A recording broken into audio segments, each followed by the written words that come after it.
कुछ मोगा आर्मी के लोग आके मेरे पोस्ट पे भौ भौ भौ भौ कर रहे हैं। अनपढ़ गंवार जाहिल जिनको बस कुछ टुकड़े ऐसे डाल दिया जाए तो किसी भी दरवाजे पे जाके भौ भौ भौ भौ करते हैं। तो वो लोग क्या हो गया, मैंने एक पॉडकास्ट किया था जिसमें ना उन लोगों ने पूरी बात सुनी ना पूरा देखा।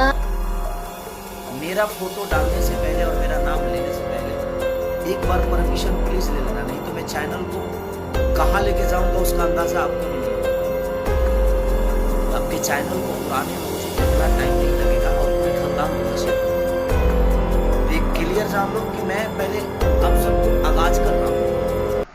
अभी खेसारी लाल यादव लाइव आकर खेसारी लाल यादव ने अंजना सिंह को बारे में क्या बोला कि पूरे खानदान को घसीट दूंगा। अगर मेरा नाम और मेरा फोटो कहीं भी यूज हुआ तो मैं पूरे खानदान को वाट लगा सकता हूँ।